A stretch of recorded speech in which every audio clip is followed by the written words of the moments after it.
in Ukraine today. Russian drones hit Lviv, and where Joseph Lindsley is in Kharkiv, you were also hit. How are you doing, Joe? What's the situation there? Well, Bob, good afternoon. It was a pretty sleepless night.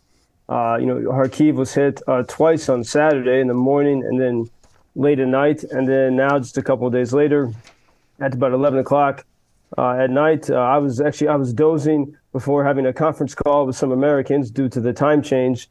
I was trying to get some small rest.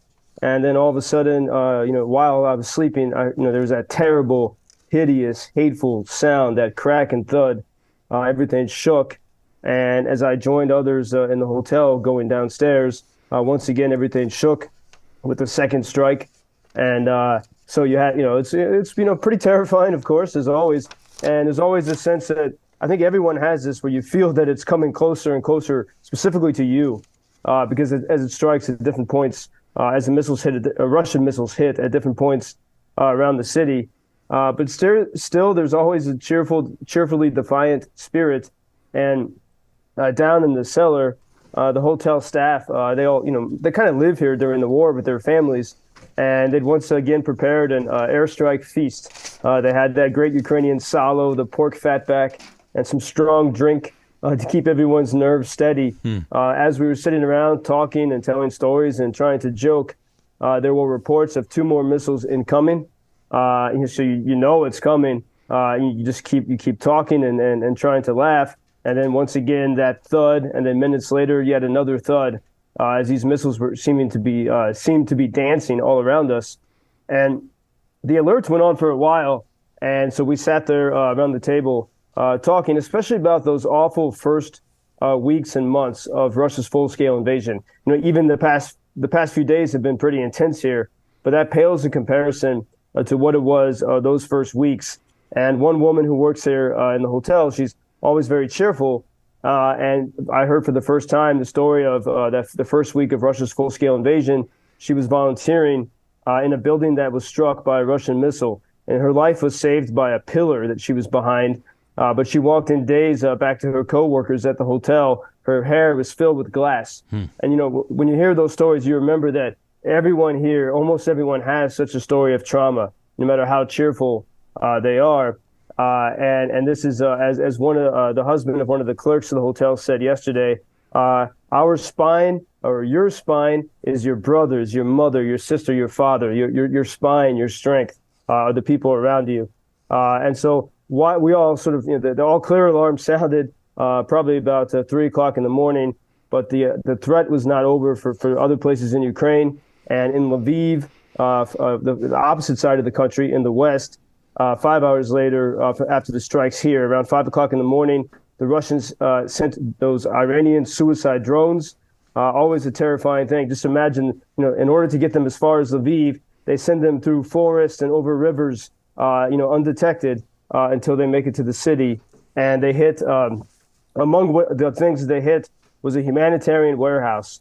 The sort of place that I've been before, where, so many of the goods that are donated from the West come to these warehouses in Lviv, and then they're sent out, and staffed by civilian volunteers and sent out to the front lines, into hospitals.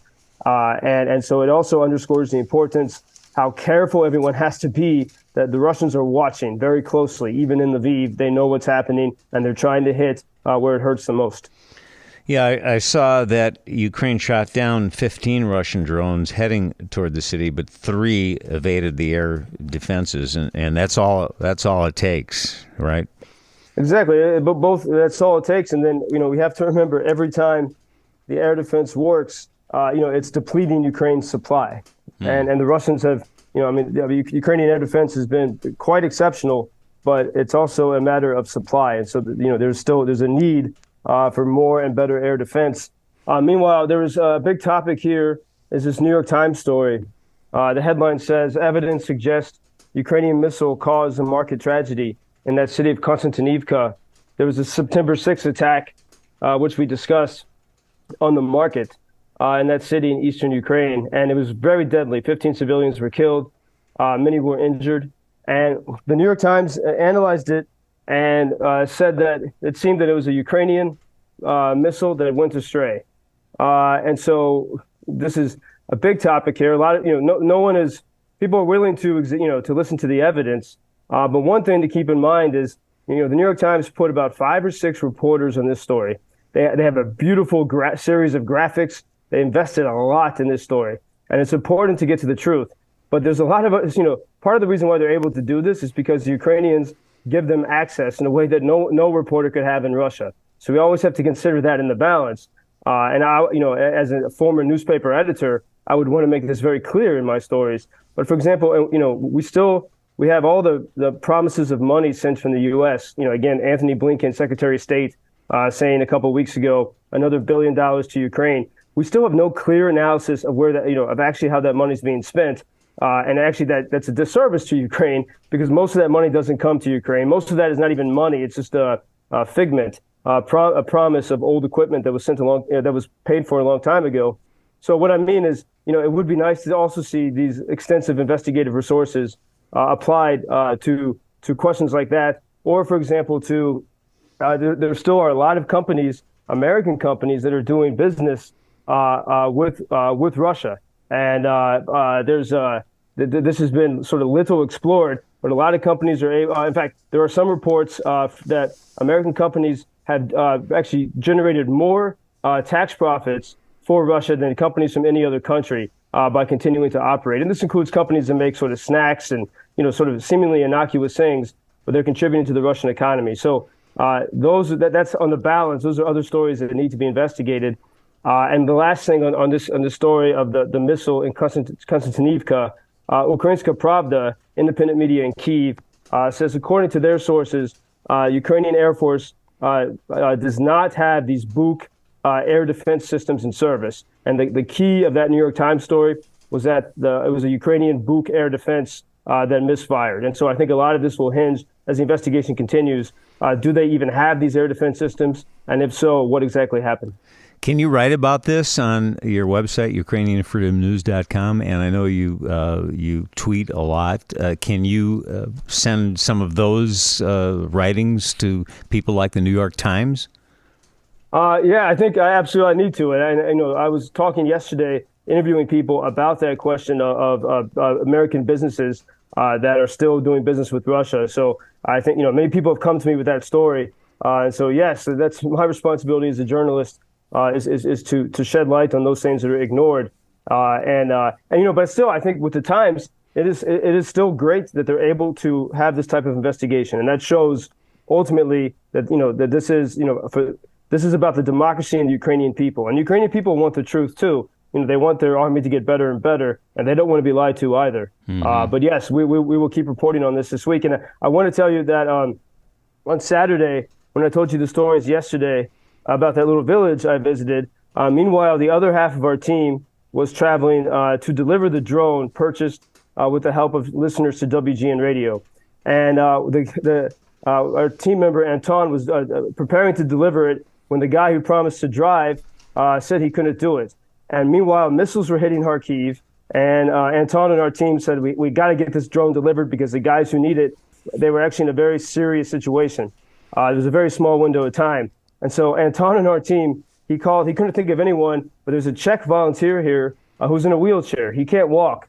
And many have questioned, why he would come to the war zone, in such a situation. So our team member, Anton, called him, and the guy said, of course, I'll drive. It turns out the guy, Jakub from the Czech Republic, is an amazing driver.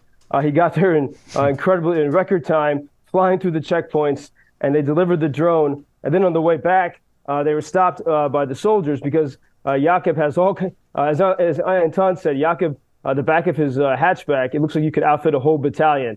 And so the soldiers were skeptical and said, please get out of the car. And Anton said, well, he got up, but he said the driver can't, and he can't walk. But they were wearing sort of military-like shirts, and the soldiers didn't believe that someone who can't walk would be in such a situation. And they were so amazed when they found out the truth. And then Jakub said, let's go to KFC to, just get some food after this crazy day.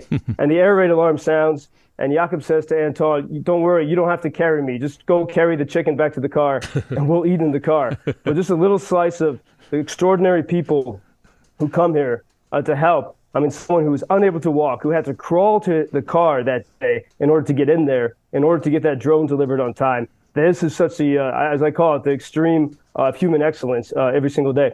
What a story. And we're so glad that you have this outlet here, Joseph. And a reminder, if you go to our website, all of the links so you can keep up with what Joseph is writing about, and there are videos, too. Just go to our Sirott show page at wgnradio.com. Talk to you tomorrow, Joseph.